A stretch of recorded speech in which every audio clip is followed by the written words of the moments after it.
Hello, hello. It is Adrienne Lawrence filling in for John Iadarola at the Damage Report. Thanks so much for joining us. It is a Tuesday, and as a typical Tuesday, it is absolutely wild as it concerns the things that the GOP are up to, especially those who are potentially running for president but haven't announced yet.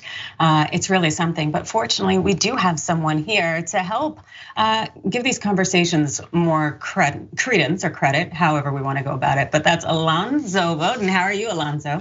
Good morning, Adrienne. I don't know that I'm here to lend credence to anything. I think I will make fun of a few things and just, in the pre-show to the audience, they said sometimes you just have to call them stupid. That's why I'm here, to call them stupid. All right then, I like that. And yep, that's all you can do sometimes. And we may have to go ahead and default to that at some point during the show. And I think that could possibly come up several times.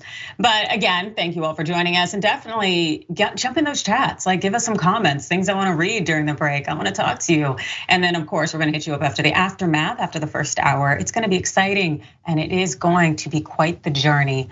And of course, the presidential 2024 run, and those who are hoping to get on that Republican ticket, yeah, that is quite the journey. And of course, because it may be just 10 a.m. here in California, it's still never too early to fight. Ron DeSanctimonious. I'm frustrated by you not answering a direct question. Trump needs to take a good look in the mirror. Let him fight, that's right. Yeah, so even though Ron DeSantis has not announced that he's running for president in 2024, because I think he was doing the whole governor thing last I checked. Well, there are so many people out there already on the campaign trail who are intimidated. And of course, the one who was lashing out the most would be former President Donald Trump. Yeah, 45 released a new ad against DeSantis as their fight heats up. Check this out. For those of you that didn't notice, Florida was doing great long before Ron DeSantis got there. People are fleeing from New York to Florida and other places because of high taxes and out of control crime. It's really bad. Not because of the governor. Thank you, Mr. President, for doing that. But it's not because of the governor. Florida was doing fantastically. You had a governor named Rick Scott who did a very good job. Even Charlie Crist, a Democrat, did a good job, and he had very good numbers. Sunshine and ocean are very alluring. It's not too hard to work with those factors. So just remember, Florida was doing really well long before Ron DeSantis got there. I really enjoy how Trump goes to thank the president. No, he wasn't thanking President Biden, to my knowledge. He definitely seemed to be thanking himself, because why not reference himself in the third person? Really special man there, who also happened to speak at a rally in Iowa, where he went after DeSantis again, but this time on policy, which is really funny because I didn't know Trump was aware of what policy was. He also fought against Social Security. He wanted to decimate it and voted against it 3 times. Voted against Social Security. That's a bad one. A lot of people don't know that, but I think they've been finding out over the last 4 weeks. And on Social Security, well, we're at it. He wanted the minimum retirement age to be lifted to people that are 70 years old, a substantial increase over what it is right now. That's a big increase. And he also voted to severely cut Medicare. I will not be cutting Medicare, and I will not be cutting Social Security. We're leaving the age where it is. Yes, and I think we know how valuable a Trump promise is. But before we jump into more of Trump's antics toward DeSantis, Alonzo, I want to get your feel on these videos that Trump is putting out and what he is doing on his campaign trail, really to attack Ron. Well, Trump versus Ron DeSantis. I mean, do you want a bottom feeder or a bottom feeder? I mean, there's really no winner in this. I think it's comical to say you're going after Social Security and Medicare in Florida, AKA God's waiting room. I mean, the average age of Republicans in Florida, they look at Trump and say, hello, young man. DeSantis, you really got me. Of course, Trump is saying this. Now, personally, I think DeSantis is more dangerous than Trump, because DeSantis knows how to get things done and Trump just talks. But the Republican Party has become a party where it's like the allure is I hate who you hate, right? That's what they go for. But they're both hating. So when they hate each other, I don't know. This has to be really confusing for a Republican voter to go DeSantis versus Trump, which is lower. I don't know. Trump's name calling and all of that. It's the act is old. The act is old. But the cult, they were in 1,000% on Trump, and now they kind of have to back off, which puts them in a really strange position. I don't know. So Adrienne, if you're asking me to choose which one, I'm gonna go ahead and pass on this. And I would respect that pass. I don't know if someone were to ask me to choose between the two, there's no choice to be made as far as I'm concerned. But I think you were absolutely correct about DeSantis being far more dangerous, because as far as I'm concerned, DeSantis is more intelligent. Plus, he is more palatable to those Republicans who prefer to toe the line when it comes to sexism, racism, and all the other phobias and hate. And DeSantis likes to package up his hate in a very palatable way. And Trump, he's already let the cat out of the bag too many times, and everyone wants to go back to the thought that Republicans are really just victims, and that the thought that anything that's not cis-het Christian white male being forced upon them is something that is dangerous. It's really special out there. But the way that Trump and DeSantis keep going at each other, it's something that I think we are going to have to watch for the next few years, unfortunately. And we also know that Trump has gone after DeSantis in terms of his loyalty, because we know Trump loves loyalty. And he said that the governor's political career would have been over had he not endorsed his ultimately successful 2018 campaign. Check this out per Politico. He was dead as a dog. He was a dead politician. He would have been working perhaps for a law firm or doing something else. Asked if he regretted endorsing DeSantis for governor in 2018, Trump responded, yeah, maybe this guy was dead. He was dead as a doornail, I might say that.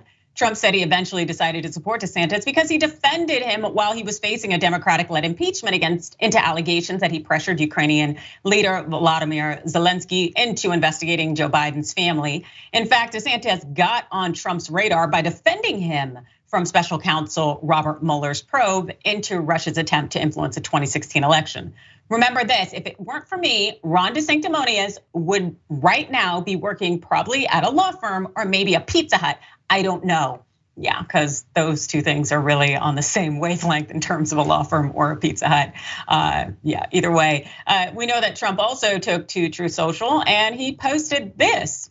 Ron DeSanctimonious totally caved in his public relations inspired battle with Disney. That's the only reason he went after them in the first place, to show Mr. Tough Guy. Disney maintained complete exemption from property and sales tax, tax-free bonds, and their incredible fast-track permitting. They also gave big political contributions to DeSantis. The whole thing is a hoax. They probably worked together to make him look like a fighter. Read Rick Fogelsong, preeminent authority on Disney, and he attached some link to a man's statement.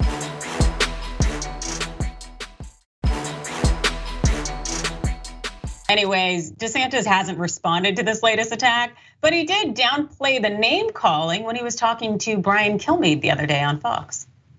Are you worried of being defined before you do it? Because you watch President Trump come out and try to label you as a Paul Ryan, Jeb Bush type of Republican.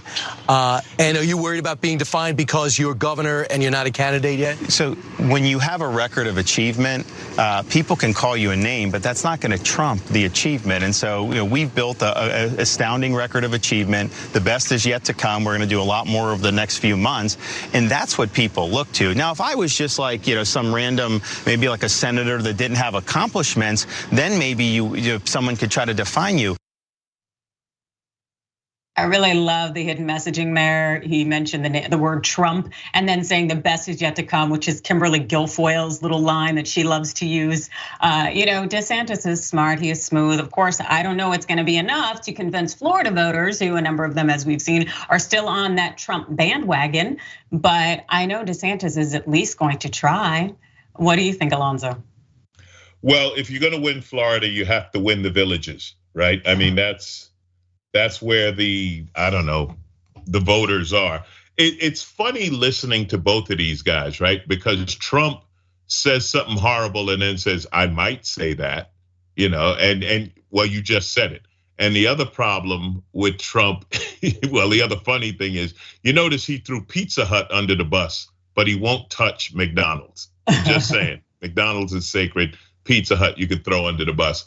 And then DeSantis did a Trump. He said, I have an astounding record of, great accomplishment. You know how Trump would say he did something, but not say what it was? It was just the greatest, most astounding, most outstanding, whatever. DeSantis just did the same thing. If you look at my record, there is an outstanding record of amazing accomplishment. Name one, like banning books.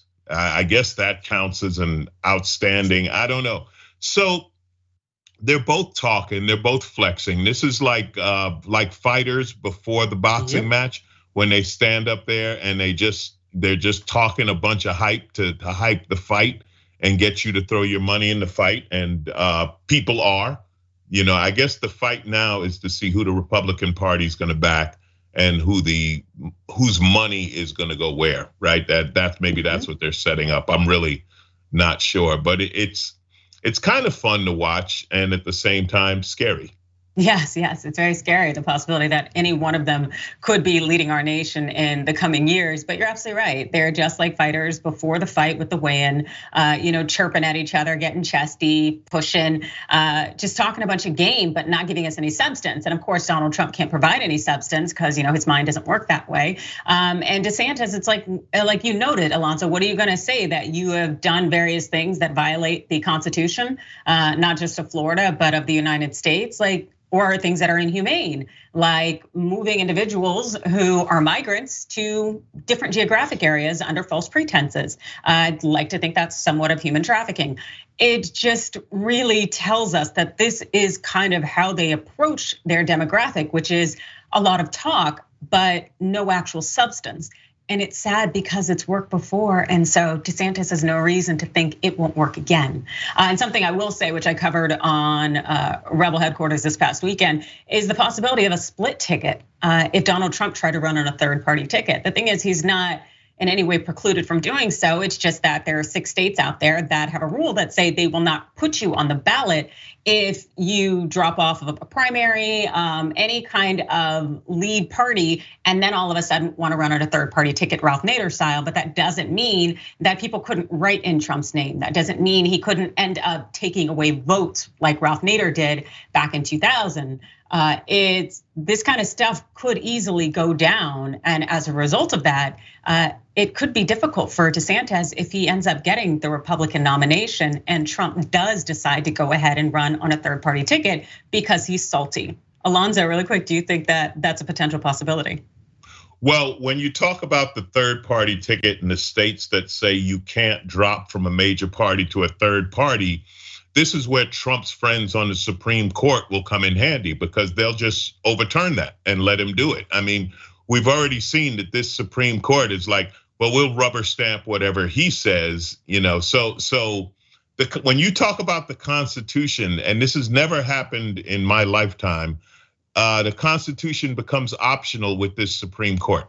The actual Constitution, they're like, yeah, we don't like that. We're gonna change, or here's a good idea. Let's go back to 1765 because they knew exactly what was going, so the rules don't apply. A third party run for Trump would probably be about as successful as Truth Social, his giant third party social media company. But there's no rules here. There are no rules here. This is going to be unprecedented. I don't know what the Democrats are going to do. I don't know how they will take advantage of this Republican infighting. I hope they figure out how to make the most of it, but unfortunately, I don't have a lot of confidence in that either. Yeah, and I understand that for sure. I don't think that the Supreme Court would back Trump in any way, just in part because I think the way that they've responded so far when he has come to them for help has been one of rejecting him, because I think they're going to be aligned with whoever the Republicans decide to nominate as their leader.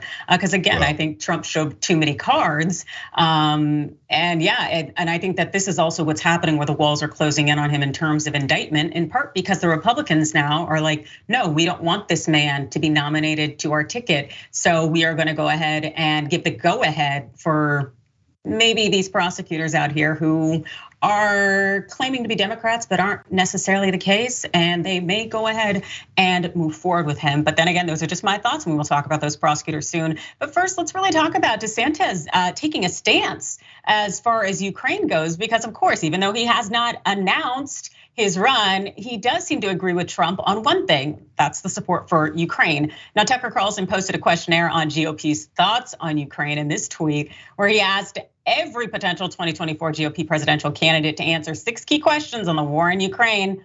And of course, he provided those responses. Yeah, typical him. Anyway, from NBC News, we have this. So while the US wait, did we have a video there? No? Oh, no, okay, perfect. So with NBC News, while the US has many vital national interests, securing our borders, addressing the crisis of the readiness within our military, achieving energy security and independence, and checking the economic, cultural, and military power of the Chinese Communist Party, becoming further entangled in a territorial dispute between Ukraine and Russia is not one of them. That's what Ron DeSantis had to say. He also said that the Biden administration's virtual blank check funding of this conflict for as long as it takes without any defined objectives or accountability distracts from our country's most pressing challenges, and so on and so on. What we know about DeSantis is that he is doing his best to sound presidential, even though he has not announced he is actually running. But it's interesting that him and Trump actually agree on this issue with regard to the support for Ukraine. Alonzo, any thoughts? Wow, there's a lot to unpack here. So first of all, DeSantis has no foreign policy experience, so who really cares what he has to say? But it starts with the manufactured problems. Is there a crisis of readiness with our military? Are you kidding? Where did that even come from? I've never heard that before, and they obviously just made it up. A blank check for a war? Oh, you mean like Iraq, who they seem to be okay with when Bush was running it. And this is, well, we know that Putin manipulates and controls Trump, and DeSantis seems to be falling for it too. They seem to forget that this whole NATO thing, these are our allies. And when Russia attacks a country and becomes this aggressor and it becomes a threat to the world, yeah, we step in. That is our job. Like it or not, we are the world's police force, the world's security force, whatever you want to call it. We have the biggest, most powerful military, and this is our responsibility to step in. Joe Biden did not write a blank check. They're spending money to support it because there are a lot of US interests and the world interests with energy and oil supply and gas prices and everything else. I mean, we're a global economy, and we can't have Russia just taking over countries. Okay, can we keep it simple? We can't have Russia just taking over countries. That's not how the world works. Yes, we have a responsibility to help Ukraine in the spirit of freedom. And isn't that their favorite word? Freedom. Yes, it is their favorite word. And also, you know how the US loves to police, to be the big brother coming around, telling everybody what to do and to regulate and to use our resources toward that. And so it's as complicated as it is. You're absolutely right in terms of we can't allow Russia to just seize countries and also engage in all of these antics that put the world in a hostage-like situation just because they got a few nukes over there. But it's just so interesting that Ron DeSantis feels the need to chime in. But of course, he's trying to score points with the American people because he's going to try to be more than just Florida's governor, which is a very scary thing. But just hearing him talk about, peace being the objective, but also saying that we shouldn't necessarily be invested in this fight at all. It's like you can have one or the other, really. It's a matter of get your hands dirty, get involved to a certain extent, or just suffer the consequences at the end of the day. And it seems like DeSantis is kind of trying to play both sides by suggesting that we shouldn't be involved. Really quick, Alonzo? Sorry, I didn't mean to interrupt you, but the really scary and comical thing is they're looking for Tucker Carlson approval. Oh, Lord. You know what I mean? That's what he's looking for. He's looking for Tucker Carlson's approval. And then you look at the cult when Tucker Carlson is repeatedly publicly shown to be a liar, and the cult still absolutely believes him, and you have to get his approval.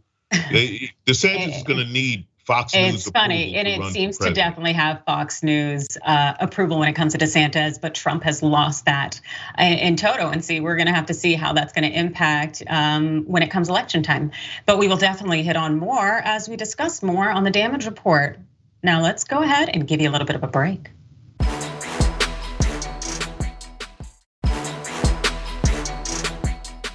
All right, so it's Adrienne back at the mic, filling in for John Iadarola and the damage report, and I'm joined by Alonzo. And of course, we have more updates for you in terms of what Trump and his antics and a potential indictment. President Trump has denied from day one having an affair with this woman. What he is an extortion victim. And by the way, it's regardless of whether he did or didn't. He says he didn't. I believe him, and the evidence I think is very powerful that he never had an affair with her. But more importantly, he's a victim of extortion because she came out right before the campaign and said, or the election and said, unless you pay me, I'm going to make a public story about something that he says is completely untrue. So that's something that would be done irrespective. And here's the key. It would be done irrespective of the campaign. Because as Michael Cohen, the convicted perjurer, liar, a guy who has zero credibility, I don't even think he had a law license, quite frankly. Honestly, what he said when he pled guilty, Sean, in this case, was that the client, his client, was doing it to prevent personal embarrassment and prevent embarrassment to his family. That takes it out of the realm of exclusively campaign finance. Wow, there is so much to unpack there. We won't get to all of it, but I will quickly say that's interesting. Michael Cohen may not have been a lawyer at all. Didn't he represent like Donald Trump for like 2 decades? Yeah, let's be real here. Also, facts are our friends. And then in addition to that, even if Donald Trump's new angle is that he was extorted by Stormy Daniels, well, still using campaign funds to pay for it would be a violation of the law, and that's a problem. But then again, maybe it's a lawyer in me, because it's definitely not the lawyer in that gentleman you heard speaking, which is Joseph Tropicina. Or Tropopina, I can't really pronounce it because it's not my game. Anyway, that's one of Trump's lawyers speaking with Fox's Sean Hannity, really about the claims that Stormy Daniels now extorted Trump, which is cute how this has evolved. Now, this all comes in the wake of reports that Trump has refused to testify before the Manhattan grand jury. And we know that extension, an offer of opportunity to come testify, it really just means that there's a potential that Trump is about to be indicted as a target. And it's all in connection with his business dealings, specifically whether he paid that hush money to adult film star Stormy Daniels. And of course, the attorney, Tacopina, also spoke to Good Morning America, because why not? Do you expect an indictment? I expect justice to prevail, and if that's the case, George, there shouldn't be an indictment. I mean, this case is outrageous, really. There should be a healthy dose of disgust from the bar, the legal community, prosecutors, defense lawyers alike. It's not what we do. This is not what we do. We are distorting laws to try and bag President Trump. I don't know what's supposed. He's leading all the polls. I don't know what it is, but clearly this prosecutor and this prosecutor's office has made an agenda of trying to get him. They've scoured his personal life and business life for 7 years to try and find something. Did Trump authorize the payment? It's not directly related. Did Trump authorize the payment? It's not directly related to the campaign. It's regardless. We're going to get to that. Well, let's assume he did. For the argument, He's actually admitted that he did. So the answer to that is yes. Let's assume he did. Okay, this was a plain extortion, and I don't know since when we've decided to start prosecuting extortion victims. He's vehemently denied this affair, but he had to pay money because there was going to be an allegation that was going to be publicly embarrassing to him, regardless of the campaign. Okay, so you know that Trump is shook because he did not have a woman lawyer out there essentially peddling his lies, because he's always chosen very pretty female lawyers to go out there on the media landscape and to do the talking, and that's not what he's going for this time. He is going with this tough guy, Tacopina, who is pushing this extortion angle, which is very new, interesting, but also it doesn't take away from the fact that you can't use campaign funds to satisfy any kind of extortion there whatsoever. But that's just my understanding of the law. And Intelligencer did have this to say: prosecutors are reportedly looking into whether the payment was properly classified and if business records were falsified in an effort to hide it. The New York Times reports that the grand jury has already heard testimony from Kellyanne Conway, Trump's former campaign manager, as well as David Pecker, the former publisher of the National Enquirer, and Keith Davidson, who once served as Daniels' attorney. Yeah, they are looking into these things, and it's very interesting because they have the assistance of Michael Cohen, the individual that Tacopina had questioned his legal license, even though Cohen was Trump's former attorney for several years, if not decades, and his fixer. And he happened to testify before the grand jury on Monday. So how'd it go? Well, also the Intelligencer has this.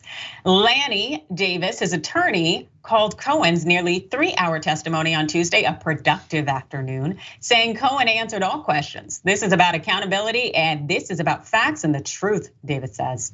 Cohen, who has already spoken to prosecutors several times on this matter, has previously admitted to arranging a payment of $130,000 to adult film star Stormy Daniels in exchange for her silence about an affair she alleges between her and Trump in the early 2000s, while Melania was postpartum, I believe. Trump has consistently denied the affair ever took place, and in the closing weeks of the 2016 presidential campaign, Cohen has said he arranged a payment from the Trump organization to Daniels in exchange for her silence. The former attorney, who was convicted on federal charges in 2018, has said that Trump later reimbursed him for the money. Wow. That's a lot going on there, but it's something we've heard about for quite some time. And also it's pretty indicative of the fact that Trump has a lot of people speaking out against this situation with Stormy Daniels. It's a matter of how his company handled that exchange and that money and whether it used its books to, do away with it. Alonzo, thoughts? Well, this guy, what is it, Papapino or whatever his name is.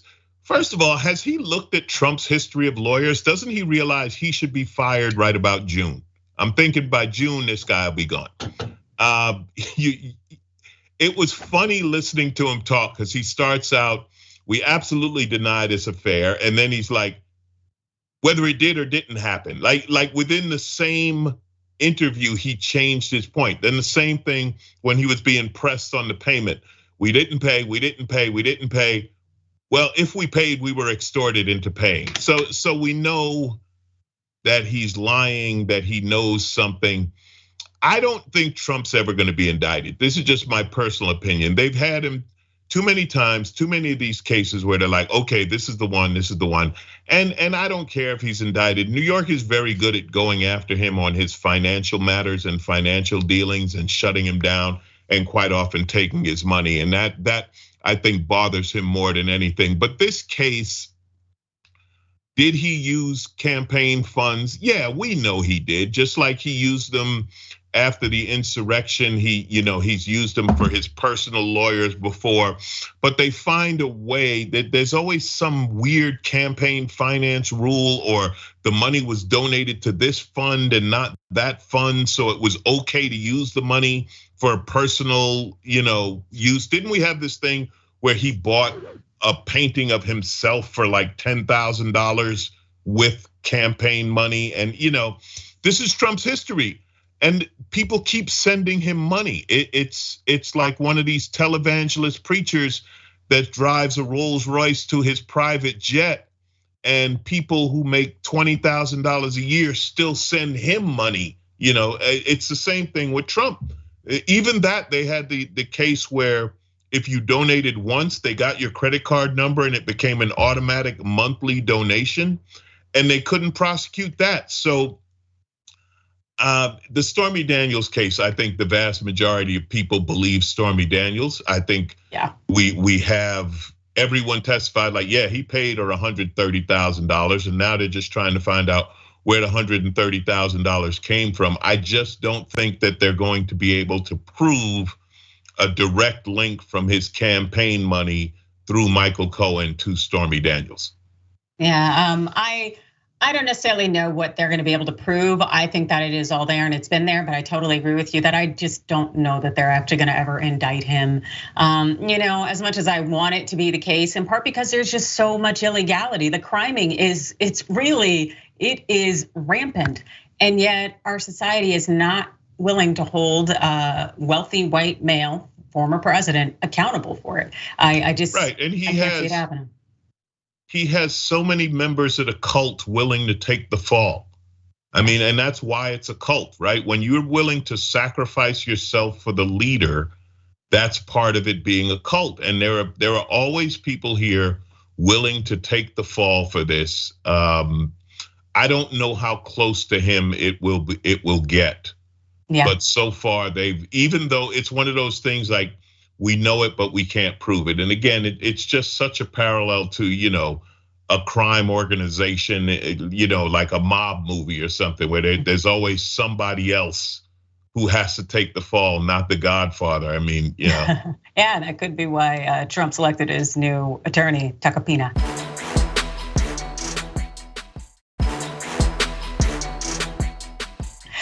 But I'll just leave that there. And let's move on to our next story, which takes us from Trump to Biden. So we know Biden right now is in the process of signing a new gun order out there, which is something that we need more gun safety because the fact is mass shootings are going up. Absolutely, without question. This, according to Forbes, 110. That's the number of mass shootings that have occurred in 2023, according to the Gun Violence Archive. The US surpassed 100 mass shootings so far this year, earlier in March, which is the earliest point in at least a decade that the number of annual mass shootings has hit triple digits. Yep, and so we had some action today. Trump is expected to sign an executive order during a visit to Monterey Park, the site of the January Lunar New Year mass shooting that took the lives of 11 people. And Biden's order will reinforce the legislation within the Safer Communities Act, which, according to the AP, it is viewed by gun control advocates as a good start, but one that doesn't go far enough. After the law was signed, there were 11 other mass shootings, according to a database of mass killings since 2006, maintained by the Associated Press, USA Today, and Northeastern University. Those killings don't include shootings in which fewer than 4 people were killed, and gun violence is also rising nationwide. The plan also calls on Attorney General Merrick Garland to shore up the rules for federally licensed gun dealers so that they know they are required to do background checks in addition as part of the license. And this is great because in addition to mandating federal agencies to enforce the legislation, it'll also involve reporting of data analytics or ballistics and all of this other information that is incredibly necessary because we are seeing not only that we have both parties very dissatisfied, or people who are reporting, no matter what their partisan politics are, very dissatisfied about our nation's gun policies. People do want control, whether they are Democrats or Republicans. People are unhappy and they feel unsafe, and they have every reason and right to be, given what we've seen in terms of mass shootings and the increasing amount of unnecessary gun violence. Alonzo. Wow, Adrienne, there's so much here. To start with, the statistics start out like we're talking about college basketball or something, where it's like, oh, we made it to the triple digits faster than we have in any other year. The fact that we every year make it to triple digits in mass shootings is utter insanity. This is just what it said. It's a small start. It doesn't make a difference, right? So you push the federal regulated gun dealers to do the background checks, but we still have the tremendous gun show loophole where you can go to a gun show and buy one person to another and not report it to anybody. These high-powered assault style rifles, the fact that they're for sale and no one will stand up to this, and many people say, and I'm in agreement, Sandy Hook was kind of the turning point.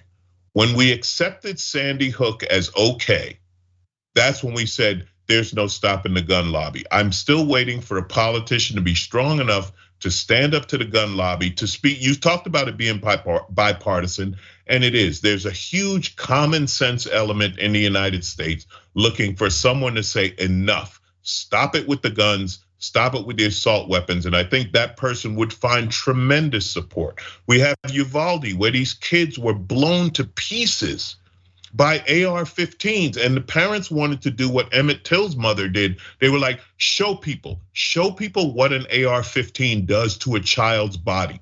I don't know when we get the outrage. Adrienne, you other countries look at us like, Are you insane? There's no explanation for this. So Biden's gonna sign another executive order, and it's all words. There's no meat to this. Until we go after it, until we're outraged as a nation and put a stop to it the way we did. We did this with drunk driving, right? We did this with smoking cigarettes indoors and secondhand smoke, but we can't stop bullets. We can stop cigarette smoke and we can't stop bullets. I don't know, it's incomprehensible. I don't know what it's gonna take. I don't know how many more kids have to be shot, how many more grocery stores, Black people go shopping at the grocery store, they get murdered in mass. People go to their religious place, they get murdered in mass. And it's everybody, it's no one group. Everybody's getting shot. Everyone's getting shot, and there's no outrage. There's nobody strong enough to stand up. Come on, Biden. Take a stronger stance against this. Use the executive orders, make them mad. So what? Make them mad. Watch how much support you get.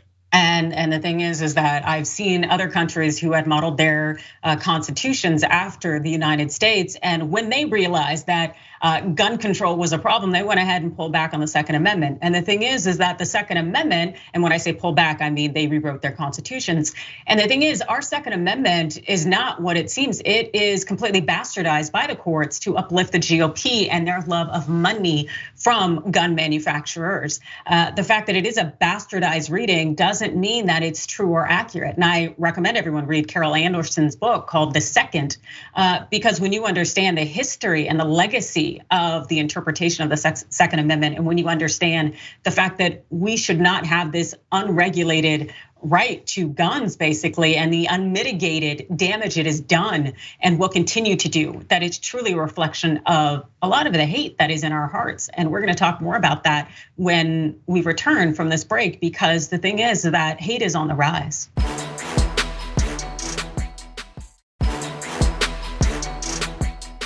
The fact is that hate is going up, and it's going up in a measurable way. In the United States, hate crimes have spiked by 35% in 2021. And that's according to FBI statistics. And bear in mind that when it comes to FBI stats, that means that those are the ones that were reported. The vast majority are not reported. In addition to that, not only are a lot of hate crimes not reported to police, but a lot of police do not provide their data on it or do not categorize them as such. So knowing that this has increased despite the fact that it's not there in terms of the data or that there are already weaknesses, that should tell you that there's probably a much larger issue than we've seen. So we know that the FBI did record a total of 10,840 hate crime incidents in 2021, up from 8,052 in 2020. And that's according to the additional supplemental data from the agency's annual hate crimes report. This per the New York Times. The Bureau had released hate crime statistics in December, but had announced it could not compile accurate data because the scores of police departments across the country, including New York City and most cities in California, had not submitted information to a new enhanced national reporting system.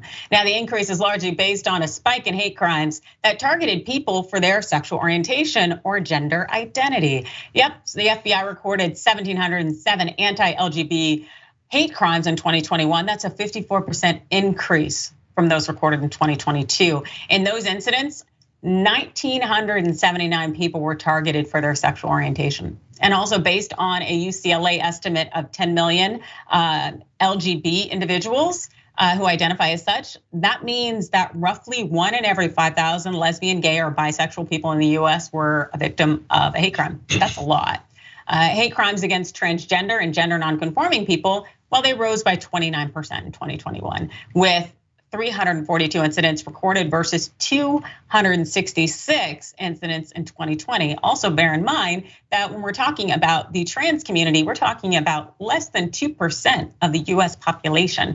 And a lot of individuals do not report to police because police will not help uplift or support them in any way. So again, these are just the ones that are reported and from the offices and the departments that actually keep stats who shared them with law enforcement. Yeah, this is really reflective of our society.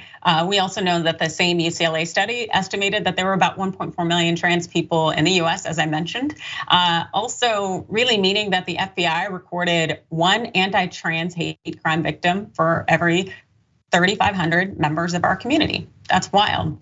It just continues to show you that there is considerable hate. Also, the bigots are still out there being racist. In raw numbers, hate crimes, discrimination on race, ethnicity, ancestry was the biggest. The FBI recorded 6,600 hate crimes in that category in terms of race in 2021, up 27% from 5,227. Black Americans were the most often targeted group for their race or ethnicity. One anti-Black hate victim was reported for about every 1,200 Black people in the country. Asian Americans were also disproportionately targeted, with roughly one reported victim for every 23,000 members of that group. The FBI also recorded 909 anti-Hispanic hate crime victims, over 698 incidents, accounting for roughly one reported victim for every 70,000 Hispanics in the country. And despite the right wing decrying reverse racism, well, the data really doesn't bear it out. So in 1,107 incidents, 1,341 white Americans were targeted for their race,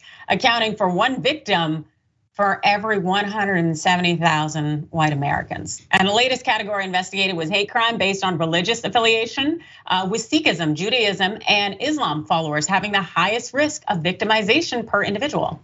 FBI registered 185 incidents targeting 195 Sikhs, meaning roughly one in every 2,500. FBI recorded 817 anti-Semitic incidents targeting 869 people and 152 incidents targeting Muslims. It really does show you that hate is very much alive and well. And definitely what I will say as it concerns Black people and the rise in incidents of anti-Black hate being the most often targeted group for their race. I will also say that this increase is also a result of the George Floyd protests and the push for change, because that's how it works in the United States. Whenever there is a push for justice, whenever there is any indicia that maybe the playing field is becoming just that little bit more level for Black people, there is always a push for the pendulum to swing back. And that's exactly what these individuals have tried to do in terms of silencing Black people to keep us in fear. And this is truly a reflection of the hate that underlines our society, and the reason that it will continue to persist until it is addressed. And racism is something that people take seriously and actually do the work to resolve. Alonzo. Again, Adrienne, you bring up these topics that are just so big to try to comment on. So, Black people are still the #1 hated group in America. Yeah, because the fear is still fed, right? And you have like DeSantis with this whole thing of, no, we're not going to teach the actual history of America and how poorly Black people have been treated because some white people might feel bad. The fact that we've added new groups in our hate statistics, again, mind-boggling. Like, oh yeah, now we have to add that the people that they hate for being in the LGBTQ community and start dividing up how they're attacked for who they are, and then the religious affiliation, and now you have the overlap, right? You definitely have an overlap between these categories where you're hated. And Adrienne, I hate to say it, but I used to do jokes about this. And jokes become reality, where I said, you go to these places and I hate you. I'm not even sure why. I'm not sure what category you fall into. I just hate you. That's become reality now. These numbers are staggering. How many people are attacked simply for existing? And the fact that people fear you so much because you exist that they think it's okay to attack and quite often kill you. I don't know what the answer is. I don't know what the answer is, but the answer, they want to stop education because education would make a difference. They want to stop integration of schools. Integration of schools does more to battle racism than you can imagine, because when kids are little kids, they're playing and they have a brown friend and they have an Asian friend, they have a Black friend and this and that, and they don't know the difference. They just know that they have friends. So they're like, well, let's put a stop to that.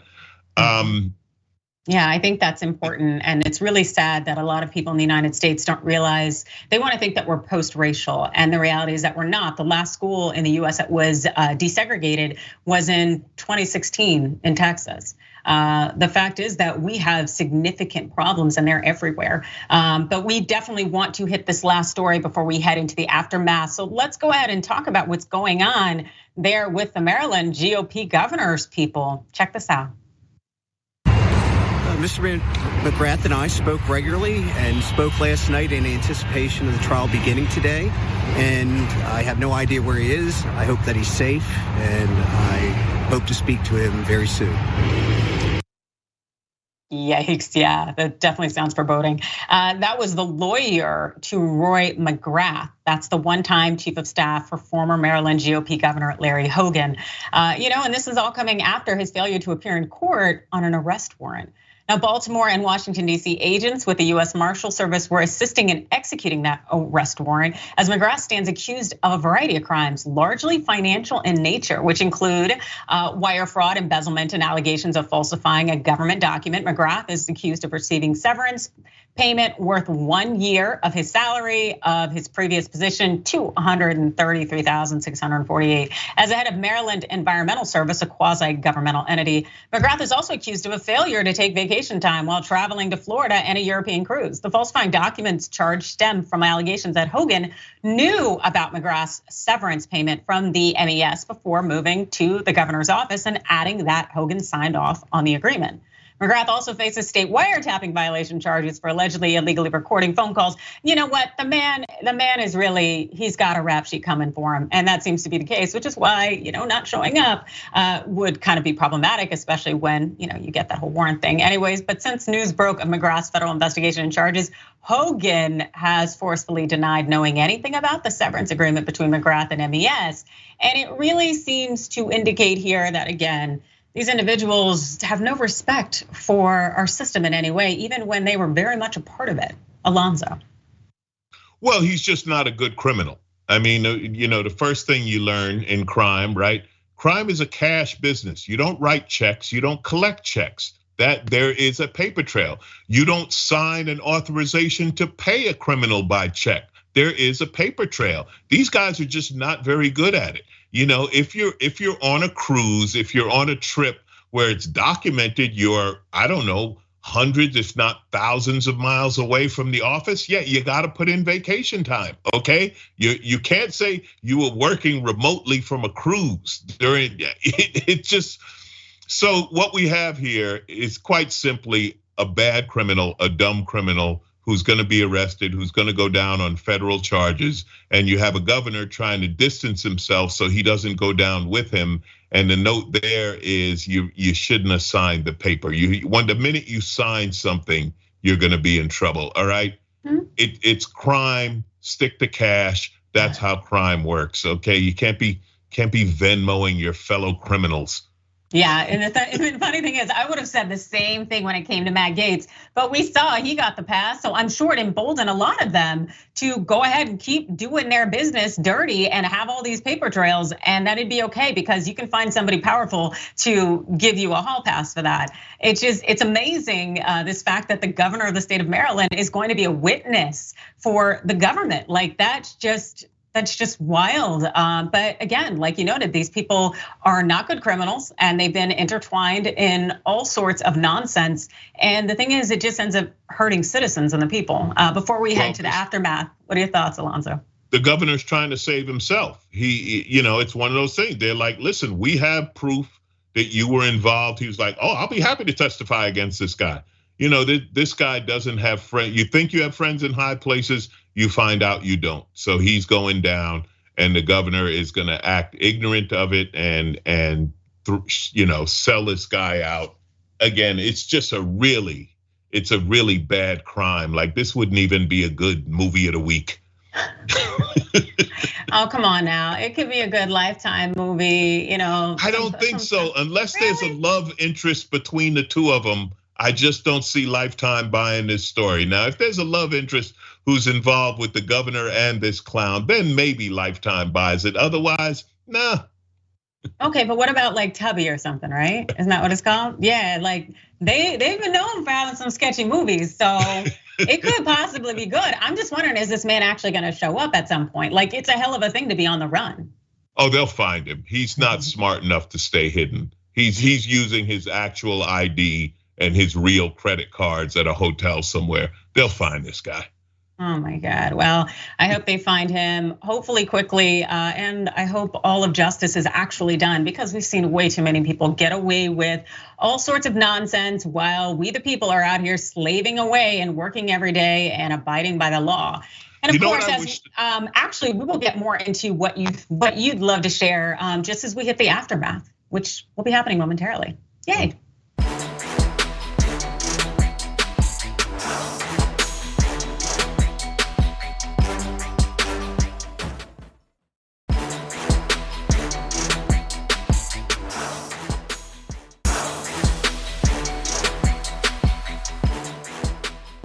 Thanks for listening to the full episode of The Damage Report. Support our work, listen ad-free, access members-only bonus content, and more by subscribing to Apple Podcasts at apple.co/TYT. I'm your host, John Adarola. I'll see you soon.